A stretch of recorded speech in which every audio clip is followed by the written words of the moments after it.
I've never done it before. We did a press junket, but it was my first press junket, so I'm kind of a virgin. But I haven't sat in this situation where you guys outnumber me. Yeah, I kind of like that. Do you want to start? As long as we're sitting. If I'm wearing high heels, I can do anything sitting. So you can be here all day. If it prevents me from having to stand up in high heels, do I do something with this guy or do I just? Okay, so I go first. Yeah. So I want to congratulate you on the show and start with asking you about the relationship you had with us, that your character had with us. Like we see like a few glimpses of how you live and how you treat each other. How was that relationship? It was heaven. It was heaven. I think Colin and I were really lucky in that we just had a connection. We just connected really easily and intensely as those characters. And so sometimes you don't, and you have to you have to go into rehearsal and you have to figure it out. And we just had a lucky instant.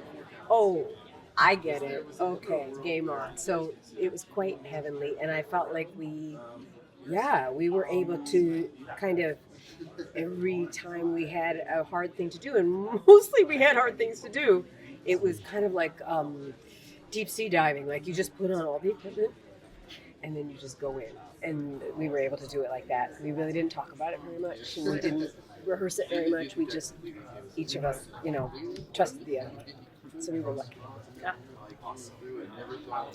I'm a fan. I love you from Broadway as well. Oh, thank you so much. Thank you. I was wondering, some people are comparing your relationship to like Tony Soprano and his mother. Yeah. I wonder for you how if that. I love that relationship and I love that performance. I gotta say, I love both of those performances so much. And I, as I was going what are all the mob moms? I definitely glanced at it, but it's not the same. There's something about the card she plays that I don't think Francis would ever be able to play. The card of oh no, pitiful me. She would play that card on him and get him going, even though she was the toughest person on that show, I would say, when you come right down to it. But Francis hates her weakness. She would never be able to use her weakness as a weapon. She doesn't want him to use weakness as a weapon. She's allergic to it. And she's allergic to it in him. She's slightly she's revolted by it in herself and in him. And as she becomes, as you'll see, weaker and weaker, it's very hard for her to be dependent. She can't play that card. So I think that's the main. That performance is one of the great things ever. What Nancy did in that summer. But it's not the same. And I was thinking about that very thing because I was just looking at it the other day. I was just going I have to watch those old Sopranos that I haven't seen for so long. Not for this, but just for my own pleasure. It's it's not the same. Yeah. Thank you. So I'm wondering, do you have a favorite moment, either something that's actually in the show or something behind the scenes that was your favorite experience on set? There are a few. There are quite a few. Let me think for 1 second. I'll say two.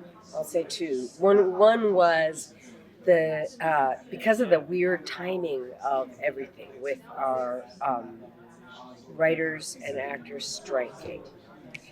We were way up against it, whether we were going to be able to keep shooting, and we had to switch order of things very quickly.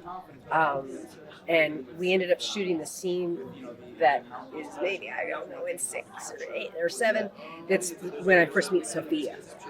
And we were working on episode 2, and all of a sudden they were we're going to shoot the scene where you meet Sophia tomorrow.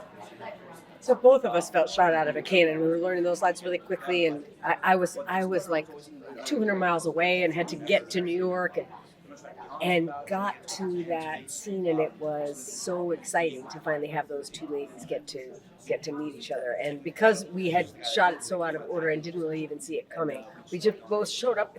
And I just remember the first second when she walked in, she just made me laugh so hard. Just there was something about her arrogance and her power that I Dee Dee, but also Francis just kind of loved.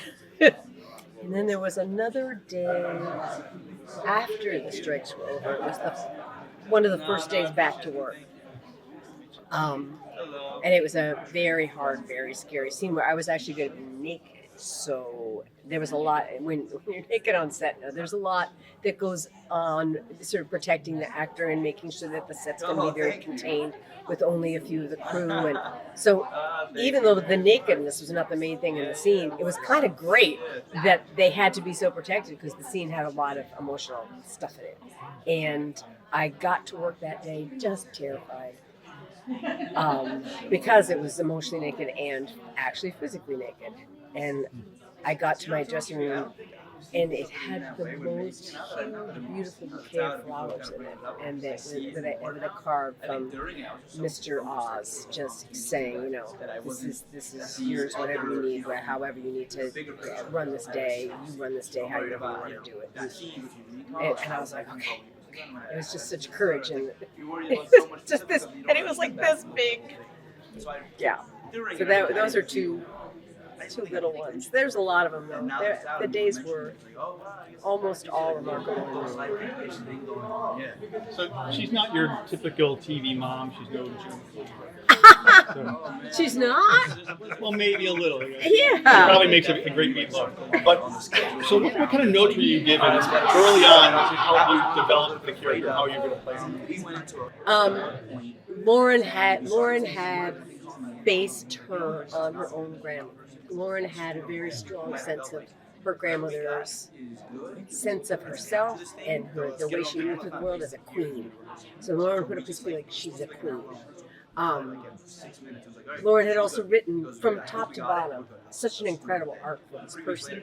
So there was always that. There was always the writing that you just lean right into. And but in terms of developing like how she was going to dress, how she was going to think of her, it could have gone any number of ways. It wasn't in the script that she looked a certain way. It wasn't even in the script that her apartment had to be a certain way. So all that stuff, I got to go really in with the designers. That was fantastic. Like we started from the beginning. She could have been like a little old lady with a bun, or she could have been what we ended up with, or she could have been a whole other.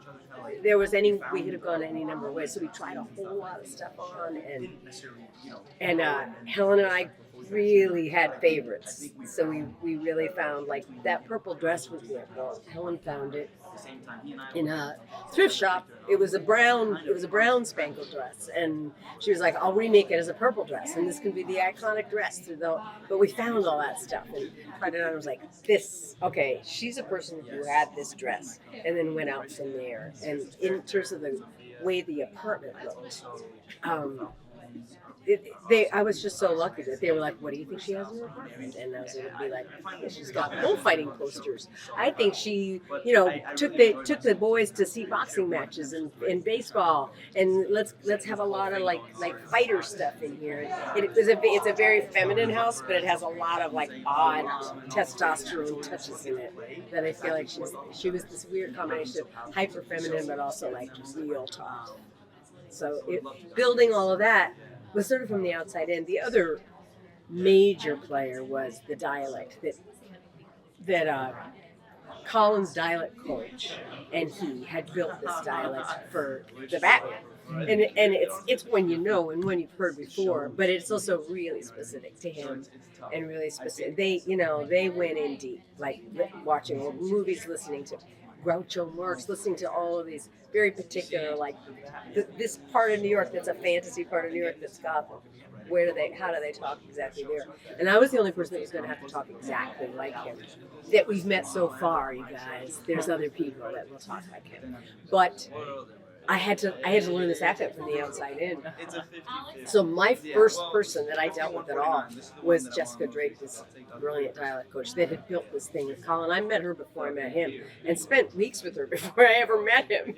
Like just trying to get it exactly. And it was extremely technical and became very organic to both of us. But Colin had been working with her on it for quite a while, and when we were on the set, she would be on the set with us, and she'd be coming toward us after a take, and we'd be looking at each other like, is she coming for you or me? Which one of us? And then if we improvise, so she'd come and she'd be like, okay, you can feel free to say all that stuff. The R is this, it's not that, and she was just great. We had, by the end, we had such a shorthand and such a connection. So it was very outside in a funny way. There were a lot of like outside things that had to go into, and then there was also the disease, and I was lucky enough to find a nurse who works with people with Parkinson's and physical therapy, and go to physical therapy sessions with her. People like let me into their homes to watch them. So, and I unfortunately know people with both Lewy body and Parkinson's. So, I was able to use what I already knew from my family, but also amazing resources on YouTube. Like if somebody in your family has one of those, there's these people who will take you into their homes and say, these are some good ideas for how to arrange your stuff. And so I used all that. But there was just a lot of there were a lot of elements that I had to kind of pull together before I even started shooting that were all very from the outside, like putting them all in. And then finally when we got there, it felt very like, oh, now we can just live in this room. I mean, the design is so beautiful. The rooms were so lived in. Everything, all the objects, everything you looked at, everything you touched was exactly right, always. So you just felt like, oh, okay, now we're just going to be in this kitchen. Like the kitchen, there's nothing about this kitchen I don't believe. And there's a lot of guys with equipment in here, but other than that, it was exactly like the kitchen would be. Can't wait to watch it again through that lens with all that you put into the role. Yeah, I mean, it was a lot of stuff, but then it was actually, once we got there, it was just like, okay, let's just live in it. Which is very human. Very Well, thank you.